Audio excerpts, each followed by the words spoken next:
Inspector साहब, संजय शर्मा मुझसे माफी मांगने आया था, पर अर्जुन दीक्षित ने उस पर तलवार से वार किया और उसे मार डाला। Arrest him.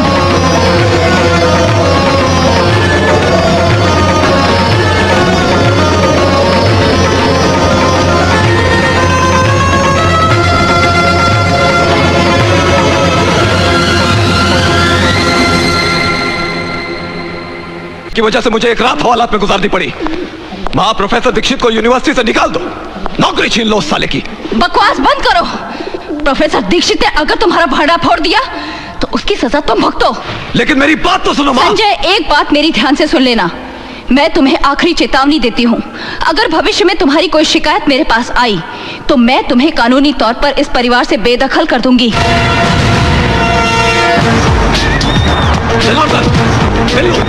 शुक्ला, अपने आदमियों से कहो कि हथियार गाड़ी में डालें। चल, गाड़ी चला दे।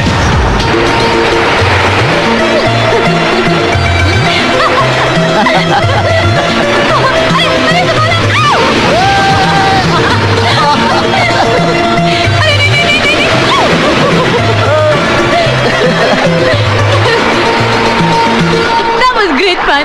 मजा आया ना?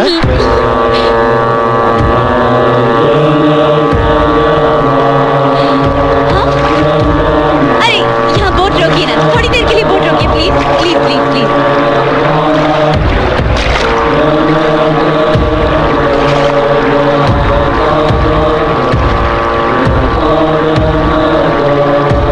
हाथ दो ना।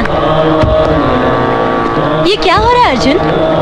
ये वो आध्यात्मिक यज्ञ है निशा, जिसमें सन्यासी जब तक यज्ञ न समाप्त हो जाए ना अपना स्थान छोड़ सकते हैं ना अपना ध्यान तोड़ सकते हैं। मैं अभी उनका ध्यान तोड़कर दिखाती हूँ। हाँ, नमस्ते, कैसे हैं आप? हाँ, कैसे हैं आप? हाल कैसा है जनाब का? क्या ख्याल है आपका? निशा, यूं ही फिसल गए। निशा, मेनका बनने की कोशिश मत करो। इनका ध्यान नहीं टूटेगा, चाहे मृत्यु आ जाए या प्रलय।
इंस्पेक्टर साहब, संजय शर्मा मुझसे माफी मांगने आया था,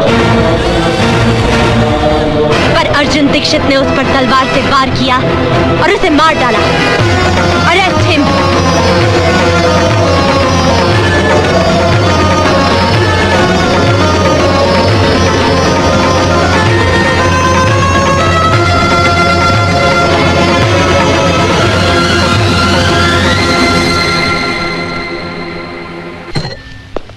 पर मैं सोचता हूँ एक बार अर्जुन से मिल तो लें। कोई जरूरत नहीं है उससे मिलने की। अगर तुमने अर्जुन से जरा भी हमदर्दी दिखाई ना तो हमारे लिए मुसीबत खड़ी हो जाएगी। कानून उसे नहीं छोड़ेगा और गुंडे हमें नहीं। लेकिन फिर भी एक बार अर्जुन से। अर्जुन का नाम एक बार भी लिया तो मैं आत्महत्या कर लूंगी। जाओ जाके तांगा या रिक्शा लेकर आओ। कमाल है, मुलजिम अर्जुन ने ना ही कोई जमानत की अर्जी दी है और ना ही अभी तक कोई उसकी जमानत लेने आया है। यहाँ साइन करना है? हाँ, यहीं पर। इंस्पेक्टर साहब ने कहा है अदालत में गवाही देने के लिए आपको रुकना पड़ेगा। क्या मैं अर्जुन दीक्षित से मिल सकती हूँ? जी हाँ, आइए।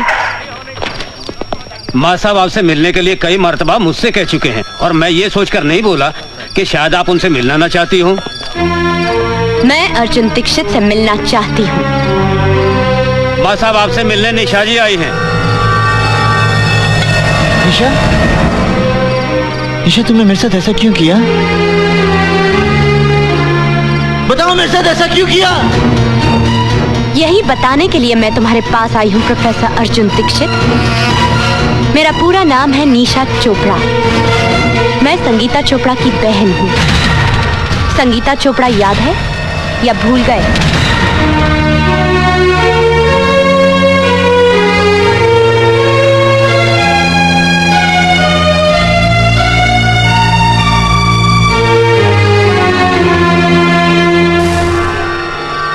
संगीता चोपड़ा याद है? चोपड़ा याद है? चोपड़ा याद है? संगीता चोपड़ा याद है? चोपड़ा याद है? संगीता चोपड़ा याद है? चोपड़ा याद है? संगीता चोपड़ा याद है? चोपड़ा याद है? चोपड़ा याद है? चोपड़ा याद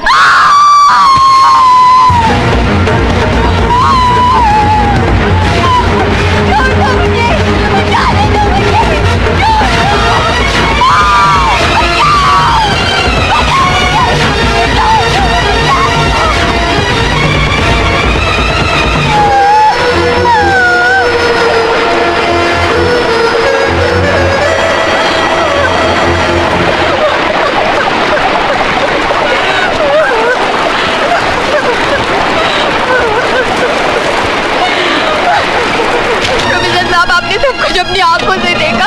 संजय शर्मा को गिरफ्तार करवाइए। संगीता तुम फिक्र मत करो, मैं अभी थाने जाता हूँ, अभी जाता हूँ। हाँ,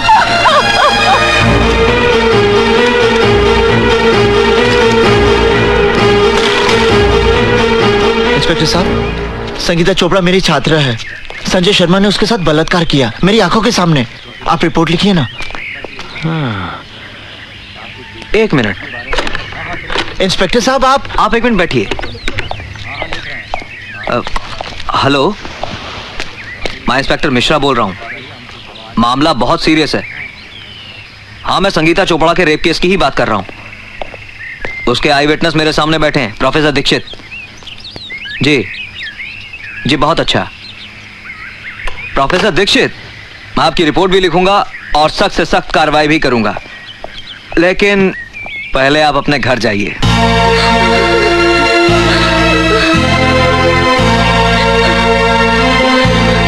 चाची, क्या हुआ? चाची, आपके यहाँ चाय तो बहुत बढ़िया बनती संजय है। बाबू, आप यहाँ क्या कर रहे हैं? जैसे ही थानेदार साहब ने मुझे सूचना दी कि आप रिपोर्ट लिखवाने थाने गए हैं, तो मैं अपने आप को रोक नहीं पाया, क्योंकि मेरे खिलाफ रिपोर्ट लिखवाकर आप अपना एक कर्तव्य पूरा करते तो यहाँ घर पर आपका दूसरा धर्म अधूरा रह जाता। क्या मतलब? ये लीजिए चाकू, और इससे सबसे पहले अपनी बहन शिल्पा को काट डालिए।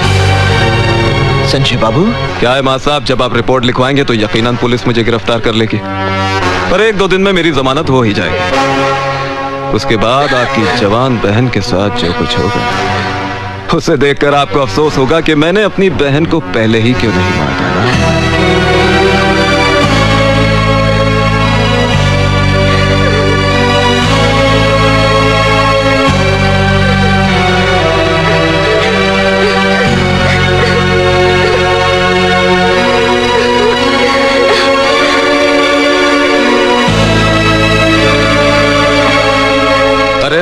आप इतना सोचिए मत। वो कहावत तो आपने सुनी होगी कि काल करे सो आज कर और आज करे सो अब। नेक काम में देरी नहीं होनी चाहिए। ये लीजिए, और मैं दोबारा समझाने नहीं आऊंगा। अच्छा चाची, चलता हूं। प्रणाम।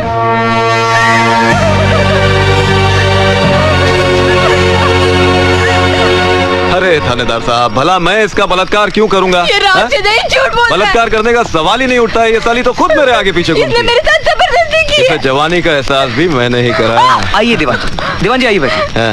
मुझे न्याय चाहिए, मुझे इंसाफ चाहिए। संगीता, मेरी जान, इतने पुराने ताल्लुकात को इस तरह बदनाम करना अच्छी बात नहीं है, समझी? इंस्पेक्टर साहब, आप मेरी कंप्लेन लिख लीजिए। अब धीरज रखिए। आजकल वैसे भी औरतों के लिए कानून बहुत मजबूत हो गया है। मैं दीवान जी को अरेस्ट करके अभी हवालात के पीछे धकेल दूंगा। बस प्रोफेसर दीक्षित आकर गवाही दे दे। प्रोफेसर साहब, आपने तो सब कुछ अपनी आंखों से देखा था। किस तरह संजय शर्मा ने मुझे जानवरों की तरह नोच डाला था। आप ही बताइए इंस्पेक्टर साहब को कि मेरे साथ क्या हुआ था। किसी से डरने की कोई जरूरत नहीं है। प्रोफेसर दीक्षित, आप बताइए कि आपने क्या देखा था। हाँ मां साहब, आपको भगवान की सौगंध है। भाई बता दीजिए कि आपने क्या देखा था।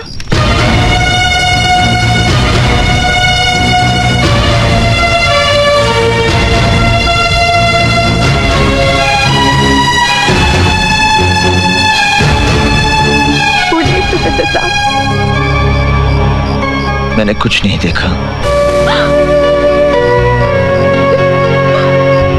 प्रोफेसर साहब, आप तो तब थे ना वहां पर, बताइए ना। प्रोफेसर साहब, बताइए ना उस दिन क्या हुआ था। 56 है, पक्की 56। पिछले 2-3 महीनों से मेरे पीछे पड़ी है कि कच्चा पानी बढ़ा दो। मैंने इसे समझाया महंगाई है, बात माहौल मचा दिया। साली, चल जा, बढ़ा दूंगा तेरे पैसे। दीदी, आज पूरी दुनिया मुझे चरित्रहीन समझती है। प्रोफेसर दीक्षित यदि चाहते तो मुझे न्याय मिल सकता था, लेकिन चुप रहकर उन्होंने जो मेरे साथ अन्याय किया है उसके लिए मैं उन्हें कभी क्षमा नहीं करूंगी, और ना ही कभी तुम उन्हें क्षमा करना।